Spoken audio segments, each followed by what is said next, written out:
A church full of grace. The News Church. 할렐루야. 지난 주간에 많은 일들이 있었죠.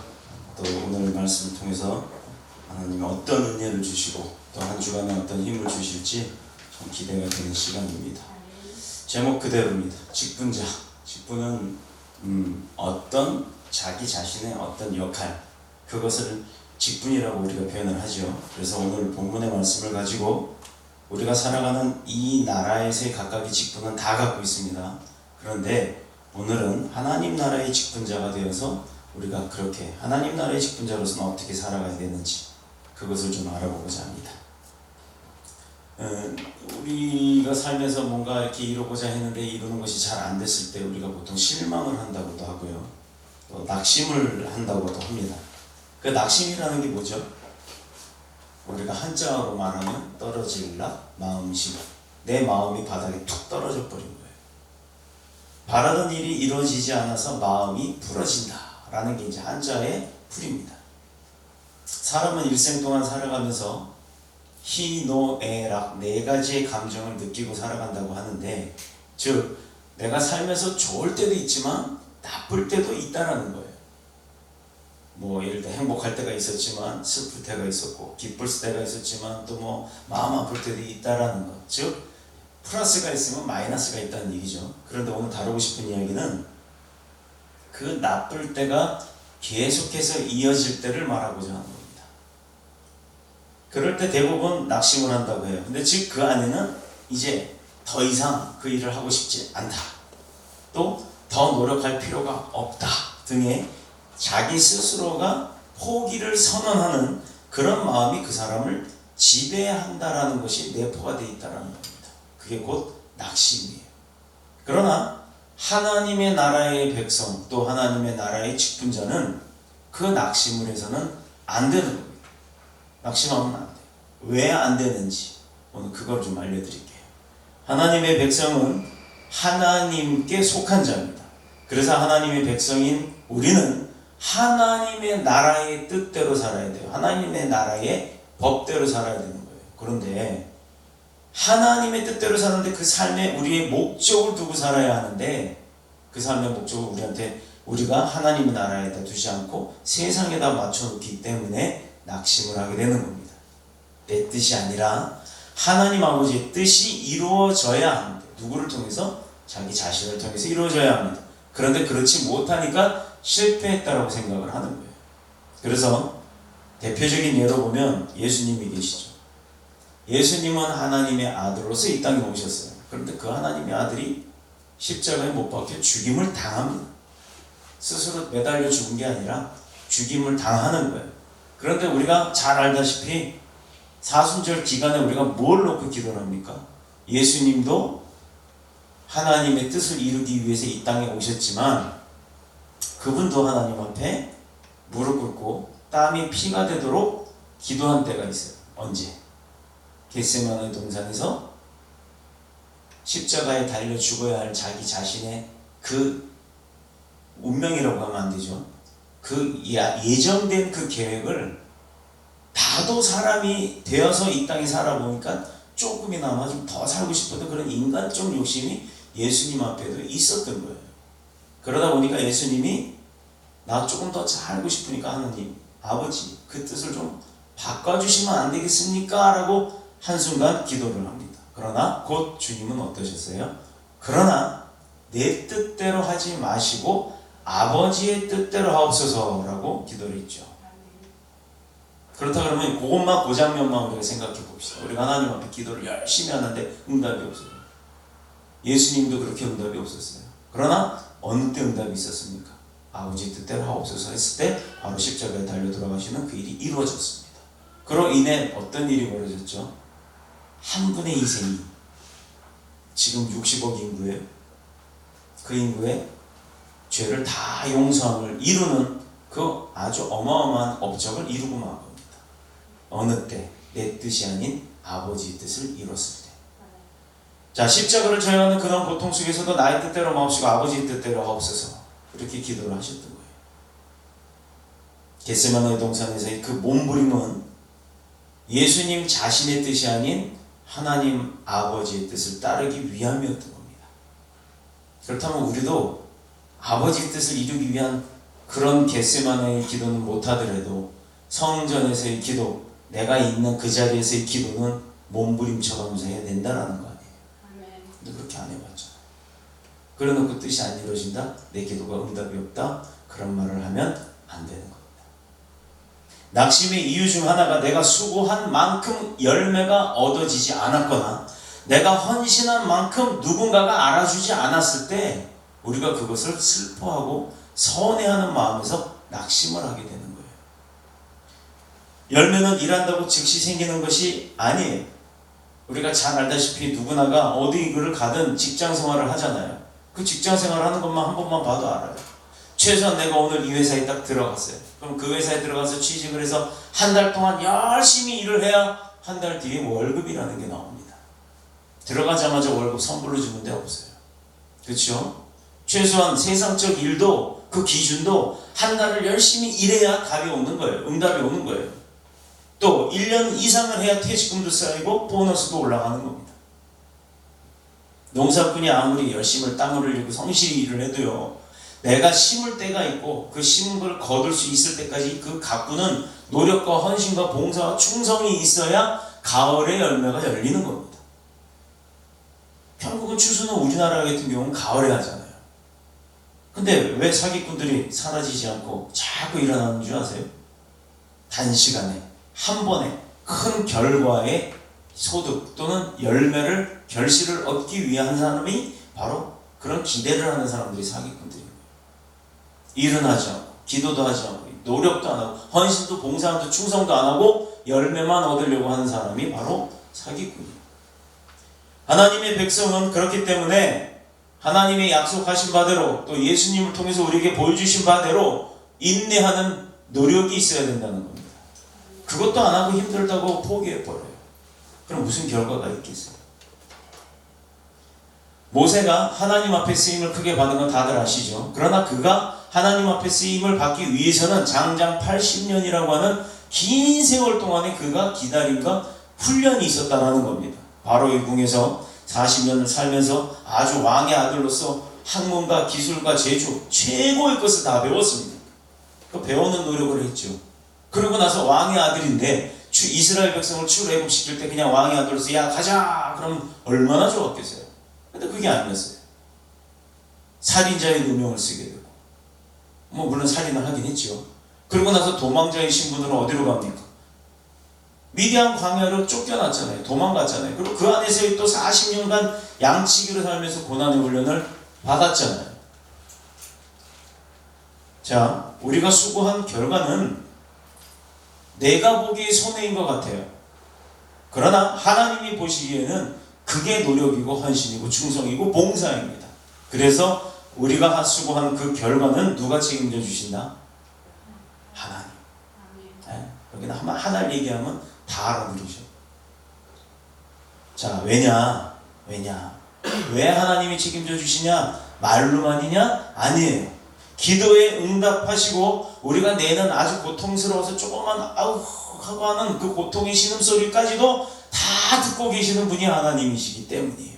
그리고 그분은 그 본인의 의사에 맞춰진 그 때가 이루어지면 우리에게 가장 값 좋은 것으로 갚아주시는 분이에요. 그래, 너 나 때문에 고생했지? 너 나 때문에 너 당장 너 밥 먹을 것도 없는데 누구한테 밥 사줬지? 그러면서도 복음 전했지? 너 사람들이 예수쟁이라고 손가락질 하는데도 교회 나간다고 손가락질 하는데도 너 이 주일날 어디 놀러가자고 일요일날 놀러가자고 하는데 주일이니까 예배 드리러 가야 된다고 눈 비비고 일어나서 부식부식 그러고 갔다 오는 거 보고도 막 비아냥거린 그런 사람들에게 핍박을 받았음에도 너 그거 다 겪으면서도 나한테 예배 드렸지? 나 만나길 좋아했지? 그거 하나님이 잊지 않고 계시다는 거예요. 아멘.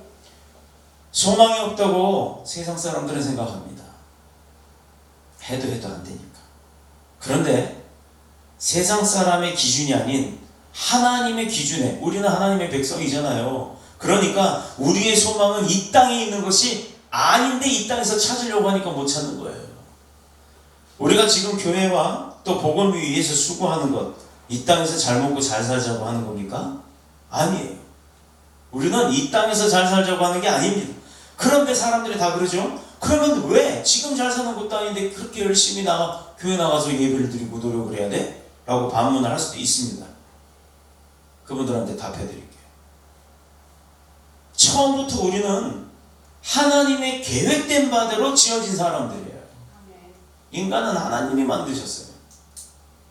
뭐 아메바가 변해서 아니 그 전에 단백질이 변해서 아메바가 되고 아메바가 돼서 단세포 생물에서 다세포 동물로 바뀌고 다세포 동물가 뭐 어떤 동물이 되고 그게 점점 진화를 해갖고 네 발로 기든 게 뭐 두 발로 기고 꼬리뼈가 없어져갖고 뭐 꼬리뼈 흔적은 있지만 꼬리는 없어졌다.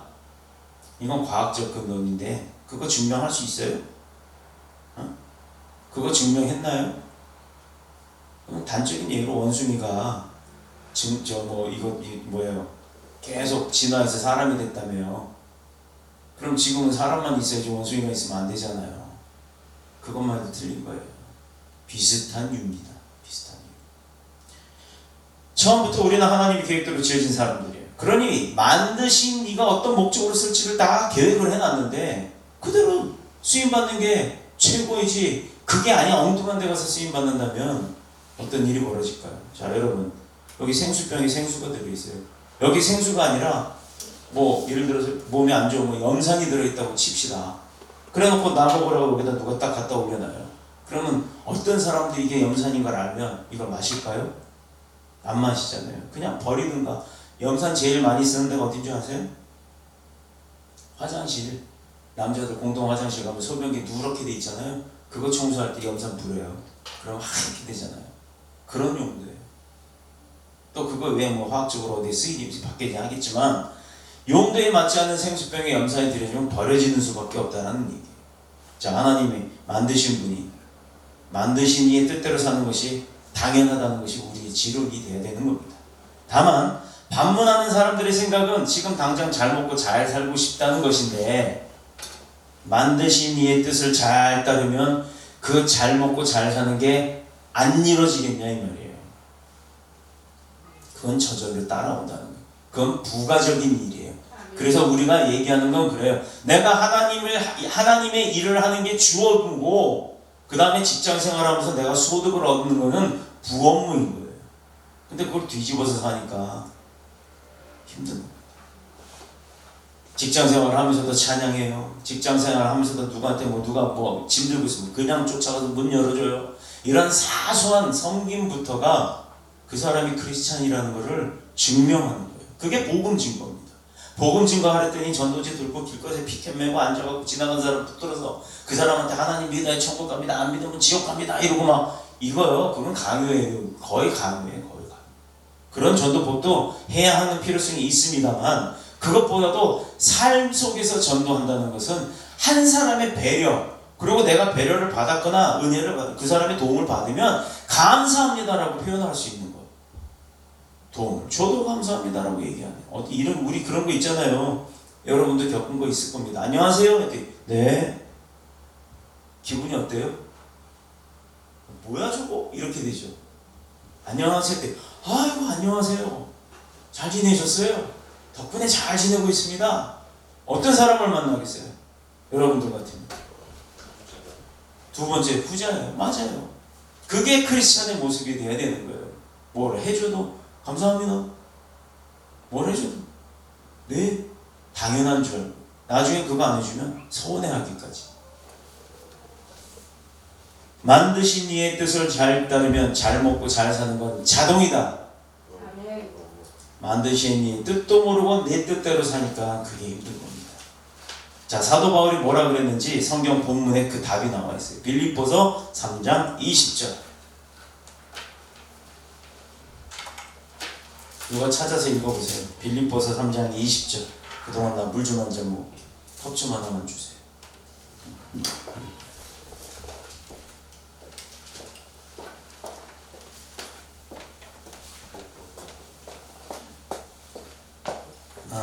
막간에 제가 하나 말씀드립니다만 아버지 집에 오면요 그렇게 편할 수가 없는 거예요. 그죠?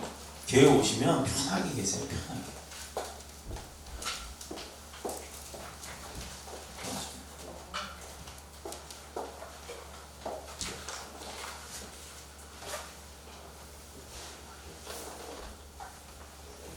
빌립보서 3장 20절 누가 큰 소리로 그러나 우리의 시민권은 하늘에 있는지라 거기로부터 구원하는 자 곧 주 예수 그리스도를 기다리노니. 아멘. 거기까지. 자, 우리의 시민권이 어디 있다? 하늘에. 그럼 우리는 어느 나라 시민권? 하늘. 그렇죠. 하늘 백성이라는 거예요. 여기 있잖아요. 나와 있잖아요. 성경에. 성경에 거짓말 없어요. 그렇죠? 그러면 하나님을 믿기로 시작한 사람, 예수님을 믿기만 하면 우리는 이미 천국 시민권자예요. 천국 들어가는 건 당연하죠? 비자 필요 없어요? 여권 필요 없어요. 내가 내 나라 가는데 왜? 자, 믿음의 사람들의 삶은 이 지상에서 끝나는 것이 아니라 어디서부터 하늘나라에 들어가는 것부터 시작이라는 거예요. 이게 답이에요. 지금 이 땅에 우리가 100년 많이 살아 120년 그렇게 막 골골대면서 살아가는 이유는 하늘나라에 들어가는 걸 준비하는 겁니다. 근데 세상에서 뭘 그렇게 중요하게 살아요? 이것이 영원한 축복의 시작이에요. 언제부터? 천국에 가는 날. 그러니 우리가 장례를 치를 때 기쁜 거예요. 천국 가시는 걸 확인하니까. 어떻게 기뻐요? 믿지 않는 부모 돌아가시면 슬픈 거죠. 믿지 않는 형제가 갑자기 죽으면 마음 아픈 거예요. 천국 못 가는 거 뻔하잖아요.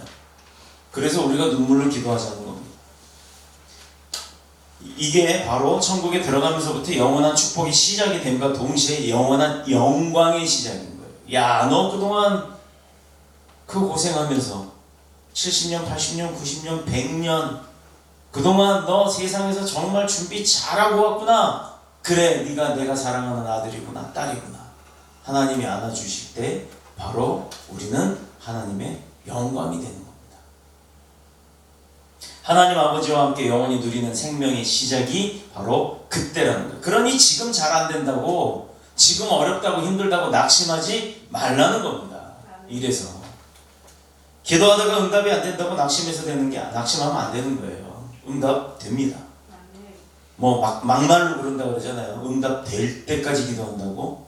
그러나 응답 됐는지를 모르고 있을 때가 더 많아요. 선한 일을 하다가 열매가 없다. 낙심하지 말라는 겁니다. 섬기고 봉사하는 일에 피곤하다, 병들었다, 지쳤다, 낙심하지 말라는 겁니다. 마귀가 제일 틈타는 것이 뭐냐면 바로 사람들이 열심히 뭔가를 하다가 갑자기 낙심할 때 탁 채가요. 그때가 기회다 하고. 제가 아는 저한테 은사 목사님이 계시는데 그 목사님은 그때 그 들어오는 마귀를 이름을 붙여놨는데 뭐라고 아세요? 무슨? 섭섭이. 예. 아시는 분들이 있을 거예요. 섭섭이라고 표현을 했는데 그게 정확해요. 섭섭한 마음이 들었을 때 사탄이 잡아갑니다. 그럴 때 낙심에 빠질 우리를 위해 여전히 소망을 두고 쟤는 내 자식이다, 내 거야 라고 기도해 주시는, 중보기도해 주시는 주님이 계시다는 것을 우리가 잊지 마시길 바랍니다. 그게 바로 이 세상 가운데서는 믿음의 동료들이에요. 저와 여러분들이 중보하고 또 기도해주고 격려해주고 또 심지어는 안아서 위로해주기까지, 이게 바로 형제, 믿음 안의 형제 자매들의 교제인 겁니다. 그뿐만 아니라 우리의 모든 형편을 잘 아시는 하나님 아버지께서 다 기억하시고 한치의 오차도 없이 준비하신 대로 때가 되면 축복해 주신다는, 그래서 영원히 우리를 영화롭게 여겨주실 것이라는 그 믿음을 우리는 떨어뜨리면 안 되는 거예요. 부모님이 가난하다고 자녀들 학교에 안 보내나요? 여기 다 부모님들이잖아요. 내가 돈 조금밖에 못 벌어서 입히지도 못하고 먹이지 못하고 그렇게 하나요? 안 먹이고 안 입히나요? 필요한 것 안 사주나요? 부모인 자기 자신은 아무것도 안 먹고 또 헐벗은 옷 10년 된 옷 입고 다녀도 내 자녀 뭐 노스페이스니 뭐니 이런 거 사달라 그러면 그거 사주는 거예요. 그거 사주려고 노력하잖아요. 심지어 그거 못 사주면 미안해하고 마음 아파하잖아요. 이번에 어떤 모임에서 그런 얘기를 들었어요. 딸이 시집을 갔는데 그 딸이 시집갈 때 아주 그냥 찢어지게 가난했대요. 그러니 그 어머니가 지금은 다 잘 살고 다 잘 먹고 그렇게 성장 다 했는데도 불구하고 어머니가 몸 아파 돌아가실 때 침대에 떡하니 누워서 그 딸을 보더니 손을 탁 잡고 하는 소리가, 얘야, 내가 너 시집갈 때 아무것도 못 해준 게 한이구나 그러시더래요. 이미 옛날 이야기인데도 어머니가 잘 입히고 잘해준 거는 아무것도 기억을 못해요. 그러나 마음속에 내가 너 시집갈 때 아무것도 못해줬구나 하는 그 한스러움이 남은 거는 못해준 것만 기억하는 게 부모라는 거예요. 왜 그런 줄 아세요? 그게 사랑하기 때문입니다. 자녀를 사랑하기 때문에. 하물며 육의 부모도 그런데 영의 부모인 우리 아버지 하나님께서 우리가 못되는 거 바라세요? 우리가 어렵게 사는 걸, 힘들게 사는 걸 바라십니까? 아니에요. 그럴 때마다 계속 내 옆에 와가지고 얘야 나랑 얘기 좀 하자, 얘야 나랑 대화 좀 하자, 내가 너 어떻게 하면 좀 될지, 내가 너를 좀 만났으면 좋겠는데 우리가 아유 바쁘니까 나중에 얘기합시다 이러고 있는 거예요. 우리가 이 정도 설명했는데도 안 믿겨진다면요, 이건 병원 가야 돼 진짜. 또 직분자는요, 부끄러워할 일은 다 버려야 합니다. 즉 여기 숨은 부끄러움의 일이라고 오늘 본문에 표현이 되는 게 있어요. 한마디로 죄악이죠. 도덕적으로 잘못된 것. 그러나 오늘 본문에서는 이런 도덕적인 것과 함께 몇 가지 중요한 죄가 무엇인지를 드러내고 있습니다. 자, 첫 번째, 거기 보면 조금 어려운 단어가 괴휼이라고 나오죠. 발음하기도 힘들어요. 간사한 것, 간교한 것, 교활함을 말하는 겁니다. 즉 다른 사람들을 속이려고 뭔가 계획하고 있는 그 행위. 마치 에덴 동산에서 하와에게 접근한 그 동물이 하나 있어요. 뱀.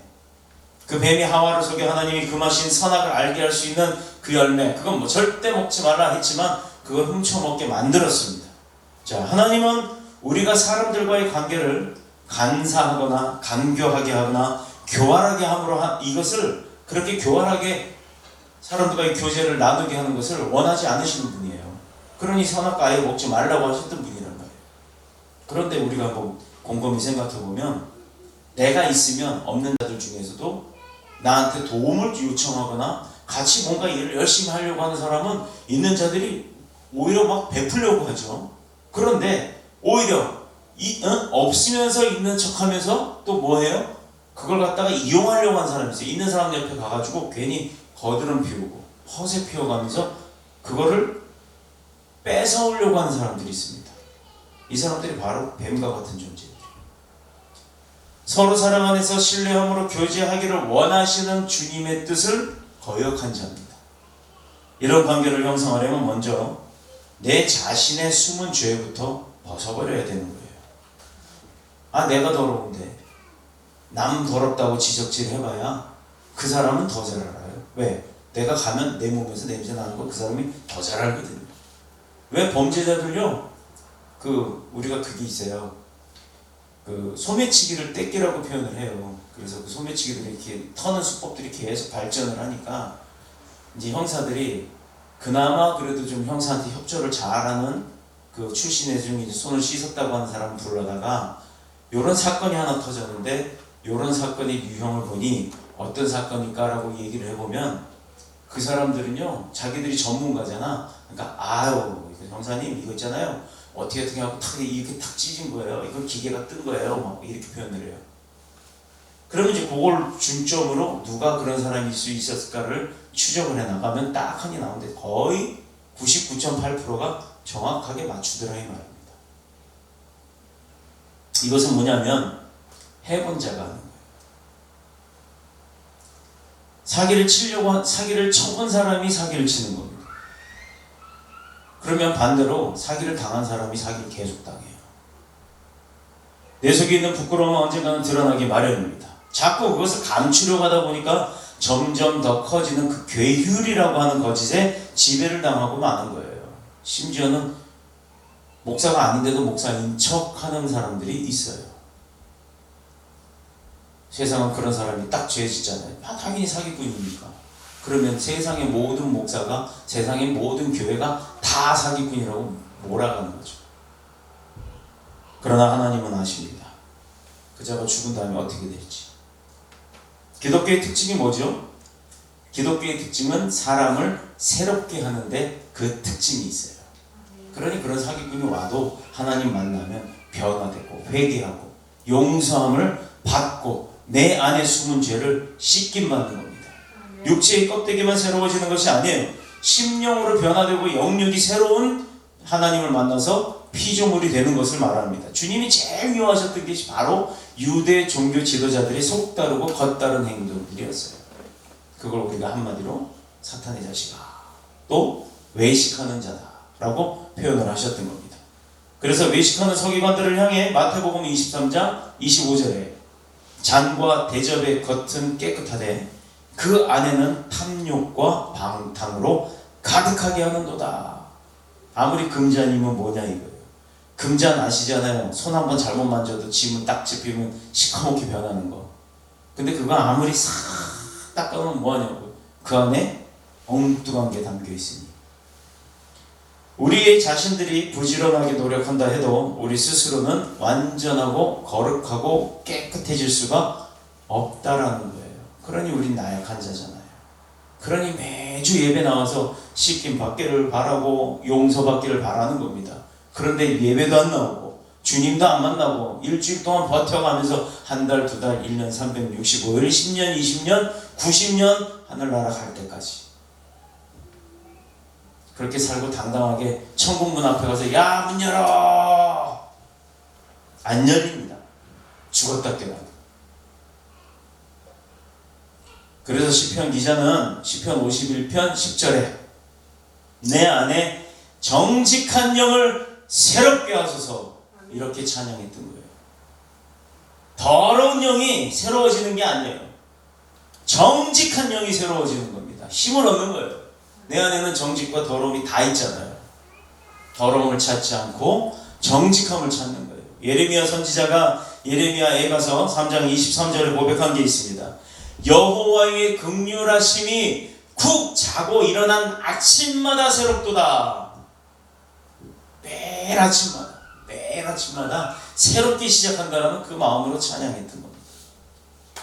말씀을 부지런히 묵상하며 성령의 도우심을 구하면 우리는 남들이 모르는 숨은 부끄러움까지도 다 씻을 수 있다는 거예요. 그 노력을 하자는 겁니다.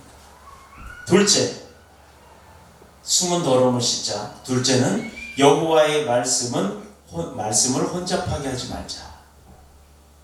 이제 이게 좀 중요해요. 성경 구절을 좀 안다고 내가 조금 신학 공부 좀 조금 했다고 이렇게 막 하나님 앞에 까부는 사람들이 있어요.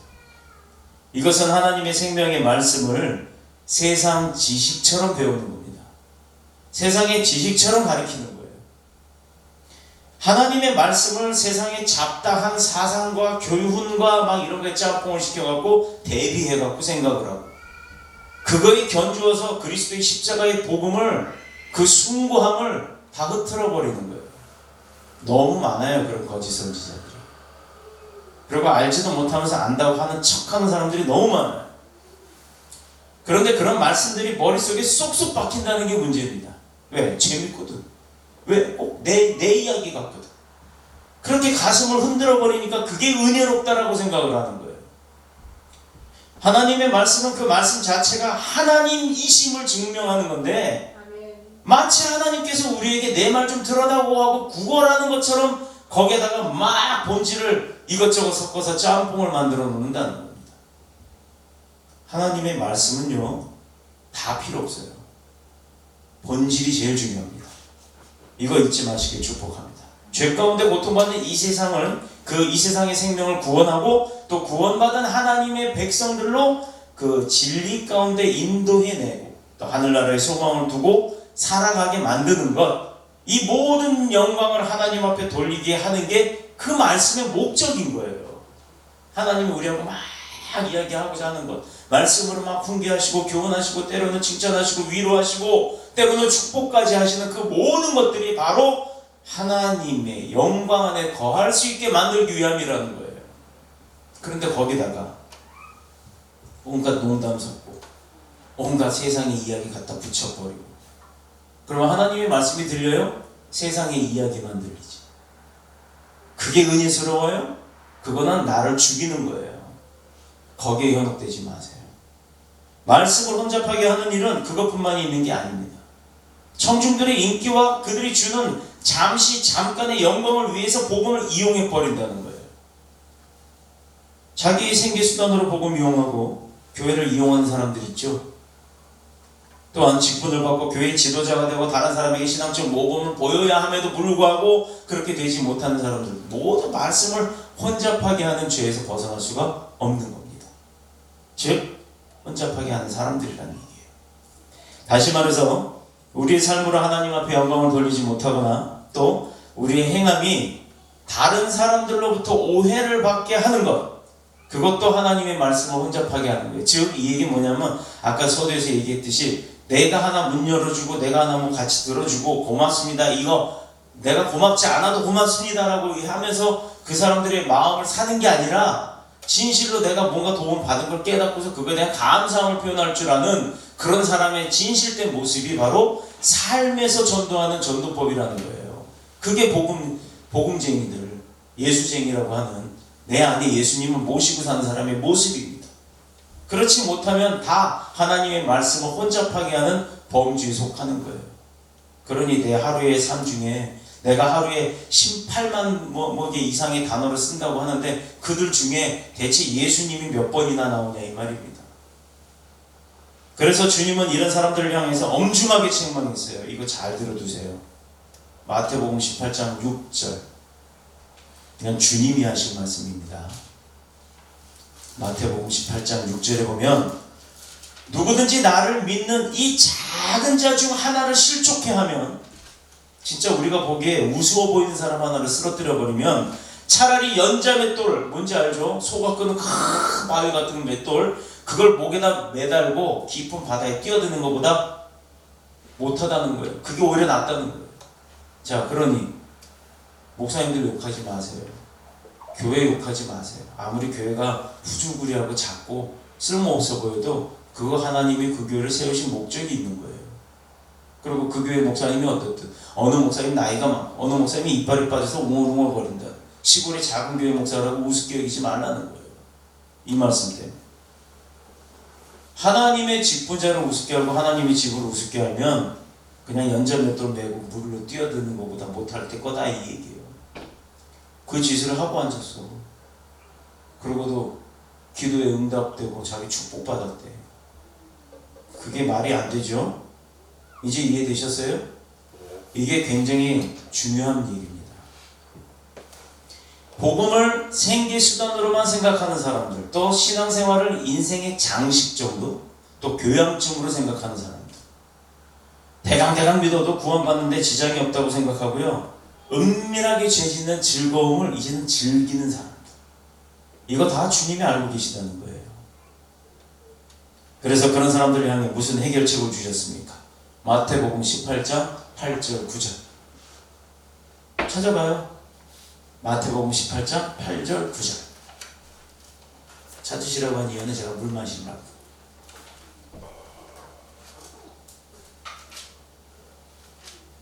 마태복음 18장 8절 9절. 자, 또 누가 읽어보세요.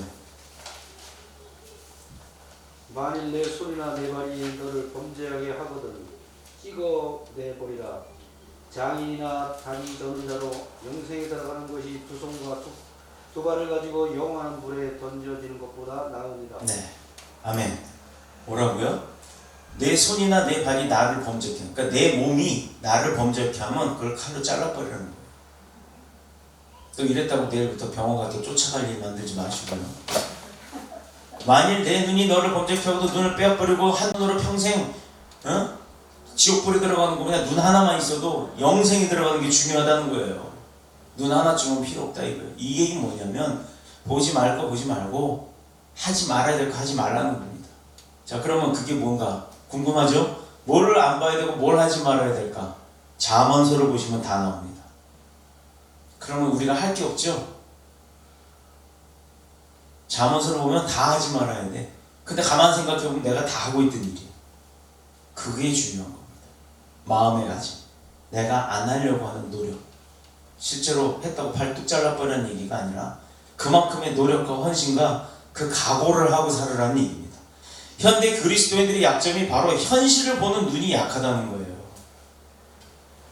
그래서 적당히 믿고 적당히 섬기고 적당한 선에서 빠져나가는 것, 그게 지혜인 줄 알아. 그건 지혜가 아닙니다. 그걸 뭐라고 할까요? 잔머리? 예, 잔머리. 그럼 우리 교회는 잔머리 굴리는 분들이 전혀 없어. 왠지 아세요? 이 옆에 잔머리가 빠진 분이 하나도 없잖아.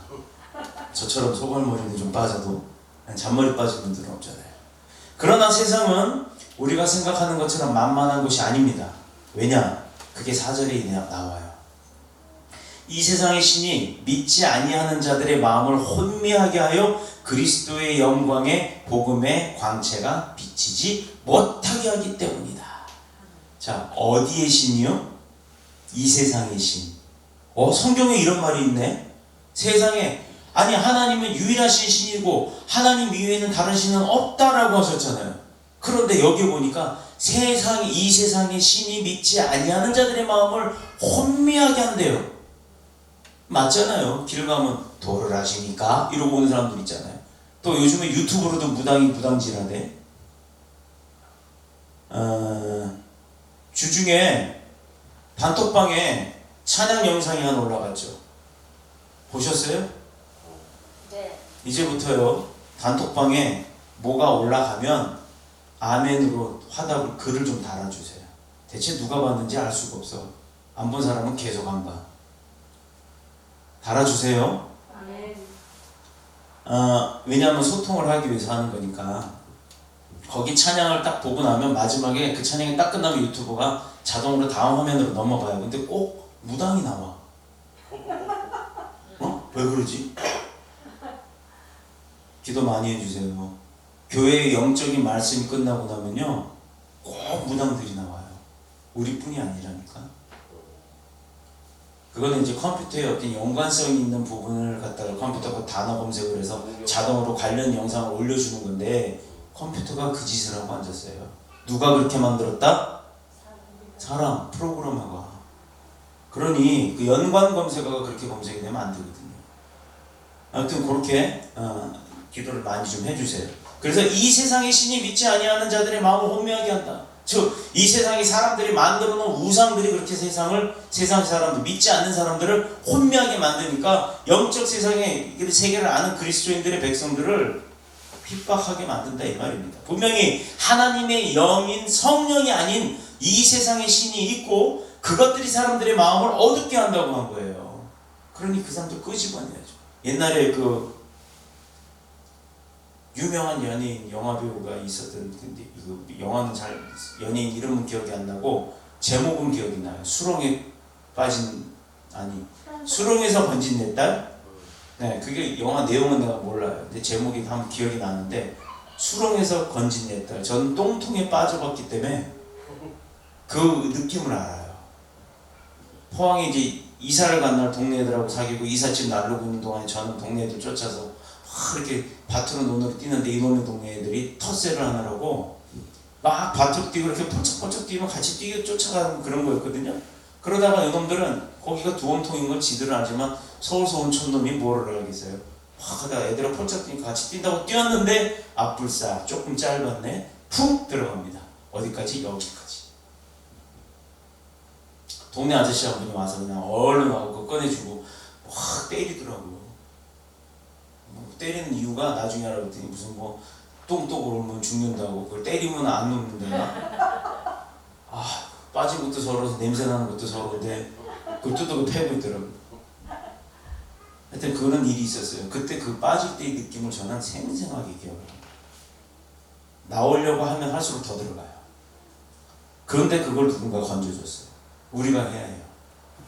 이 세상의 신이라고 하는 것들이 미혹하는 세상에 있는 사람들을, 수렁에 빠진 사람들, 우리가 건져야 하는 겁니다. 그 내민 손 하나가 그게 투박한 손인지 기름때 묻은 손인지 상관없어요. 얼마나 고마운지 몰라요. 그 사람은요, 저는 지금도 그분 기억을 해요. 똑같습니다. 내가 수렁에 빠져있는 거 건져줄 때 하나님의 손이 되는 거예요. 할 수만 있으면 택함 받은 자들까지도 타락하게 만드는 게 바로 그 세상의 신들입니다. 천국에 들어가지 못하게 해야 되니, 그래야 지 백성 되니까. 하나님의 백성을 뺏어와야 자기 편 되니까.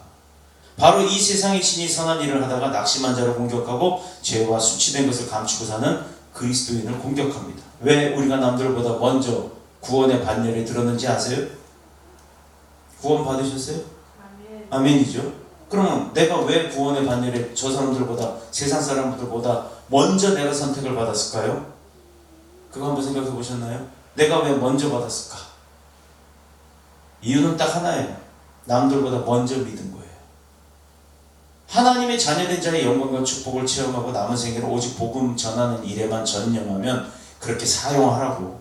그런데 내가 스스로 옮겨오지 않으면 복음이 나한테 오나요?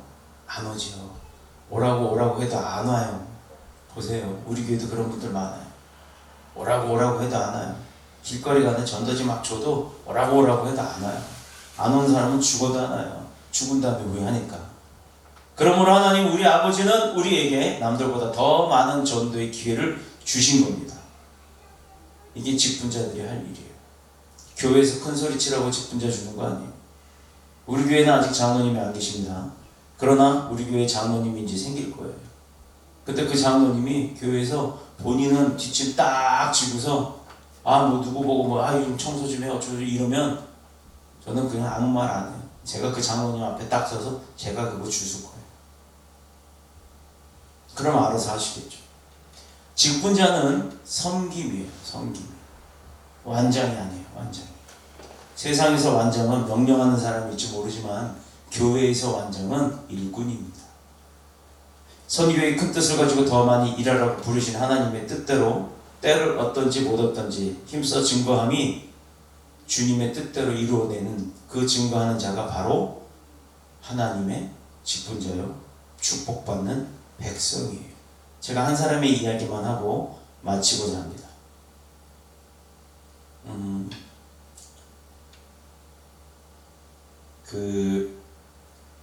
아델라이데 폴라드라고 하는 아주 젊고 예쁜 여인이 하나 있었어요. 젊고 예쁜 여인이 그 눈이 다 반짝반짝거려요. 아프리카 선교사로 헌신을 하는 아주 멋진 선교사였습니다. 그런데요, 이분은 그 본인이 가지고 있는 외모에 비해서 말주변이 없다 그래요. 그래서 이렇게 후원회도 만들지 못하고 또 그를 지원해주는 선교 기금도 마련하지 못한 채로 그냥 바로 선교지로 갔습니다. 하나님의 부름대로 그냥 하나님만 붙들고 갔어요. 그런데 설상가상으로 가자마자 당뇨병도 얻고 또 신경계통의 질병을 얻어서 아주 거기서 이렇게 걸어다니기조차도 좀 어려울 정도로 그렇게 활동하기도 어려웠어요. 근데 너무 상심했죠. 하나님 명령하신 대로 내가 다 포기하고 그리고 내가 이렇게 왔는데 아니 오자마자 나한테 왜 이런 고난을 주십니까? 하고 하나님 그러려면 왜 나를 이곳에 보내셨고 왜 나를 여기다 부르셨습니까? 하고 이제 한탄의 기도를 하기 시작했어요. 그러니 차라리 선교사로 헌신하지 않았더라면 그냥 평신도로 살았더라면 멋진 남자 만나서 결혼해서 이렇게 교회다 헌금도 하고 잘 살 수 있지 않았습니까? 라고 이제 하나님 앞에 불평을 하기 시작했어요. 선교사도 이러는데 하물며 일반 평신도들이 안 그러겠어요. 기도도 나오지 않았죠. 실망과 좌절에 빠져 있었죠. 이제 그러던 중에 어떤 기도 모임에 그냥 반신반의해서 끌려갔습니다. 근데 거기서요, 꼬부랑 할머니, 아주 나이든 노구의 할머니의 기도를 딱 듣게 됐어요. 근데 그 기도가요, 전능하사 전지를 창조하시고 대초부터 우리를 창조하신 계획을 세우신 위대하신 아버지 하나님이 아니고 그냥 탁 한마디만 합니다. 주님 뜻대로 내 삶이 이루어지게 하옵소서. 주님 뜻대로 내 삶이 이루어지게 하옵소서. 이것만 계속 기도를 하더래요.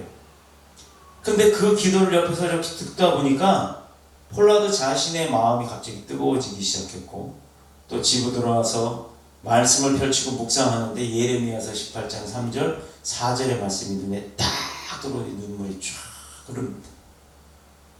내가 토기장이의 집으로 내려가 본즉 그가 농로로 일을 하는데 진흙으로 만든 그릇이 토기장이의 손에서 터지매 그가 그것으로 자기의 의견에 좋은 대로 다른 그릇을 만드니라. 도자기 공장 가보신 분 알죠? 기껏 열심히 만들어서 몇 달 동안 구워가지고 해가지고 구워요. 딱 내놓고 글을 탁 보면서 한 1000개를 보는데 다 깹니다. 다 깨고 그 중에 하나 나오면 성공했다라고 해요. 그 얘기는 뭐냐면 토기장이 눈에 봐 우리가 봤을 땐 다 좋은 것 같지만 토기장이 눈에 봤을 땐 이건 내가 원했던 그릇이 아니야 하면 깨버리시는 거예요. 즉 이 말씀은 하나님은 토기장이고 나는 진흙에 불과하다는 거예요. 하나님이 만드는 대로 그 진흙의 모양이 생기고 목적이 생기고 또 그 목적대로 만드신 그 용도대로 쓰임받는다라는 것. 그러나 불량이면 깬다는 것. 그래서 자기 자신의 계획과 생각이 중요한 게 아니라 하나님의 뜻과 그분의 계획이 더 중요하다는 걸 그가 깨달았어요. 그리고 그녀의 기도가 변합니다. 하나님, 제 삶 속에서 어떤 일이 일어나도 좋으니 오직 제 삶 속에 주님의 뜻과 섭리만이 이루어지게 하옵소서로 바뀌었죠. 제가 누누이 말씀드려요. 기도, 응답기도 빠르게 하려면 내가 원하는 거 구하는 게 아니라 주님이 원하는 게 뭔지 알려달라고 구하는 거예요. 그래야 응답이 빠릅니다. 그리고 그녀가 만든 찬송이 생겼어요. 그게 바로 우리가 잘 부르는 은혜의 찬송입니다. 찬송가 425장. 큰 교회 같으면 이러면 벌써 반주가 쫙 나와야 돼. 나온다고 생각하고 주님의 뜻을 이루소서 고요한 중에 기다리니 진흙과 같은 날 빚으사 주님의 형상 만드소서 주님의 뜻을 이루소서 주님의 발에 엎드리니 나의 맘속을 살피시사 눈보다 이게 하옵소서 주님의 뜻을 이루소서 병들어 몸이 피곤할 때 권능의 손을 내게 펴사 새롭게 하여 주옵소서. 아멘. 우리 목사님이 음치 목사를 갖다가 막 받쳐주시느라고 애쓰셨는데 감사합니다. 이 찬송가예요. 425장. 그러니까 이 찬송가 부르면 눈물이 나는 거예요. 사랑하는 여러분, 지금까지 주님의 일꾼으로 최선을 다하셨죠. 고난과 어려움 속에서 과연 하나님이 선하시고 하나님의 선하시고 온전하신 뜻이 무언가를 잘 물으면서 그 뜻에 순종 잘 하셨지요. 모든 것이 무너졌을 때 불평이나 원망이나 낙심이 아니라 오직 하나님만 바라보며 그분의 구원을 기다리고 사시는 줄을 믿습니다. 우리가 이렇게 생각하고 살아왔던 것처럼 우리에게는 사실상 그렇게 크게 많은 시간들이 여유가 없어요. 지금 이 시간 우리가 결단합시다. 하나님은 우리를 도우시고 성령님이 인도해 주실 겁니다. 간증 잘하는 것도 전도예요. 내가 하나님으로부터 받은 걸 깨닫고 감사하는 게 간증이잖아요. 예수장이답게 사는 것도 전도하는 겁니다. 말씀을 잘 가르치고 그 말씀을 말씀대로 양육하는 것도 전도예요. 그러려면 내가 집에서도 가정에서도 모범이 돼야죠. 5천만 사람들 가운데서 나를 부르셨고 또 구원하셨고 더뉴스 교회의 일꾼으로 세워주신 그런 주님의 은혜에 감사합시다.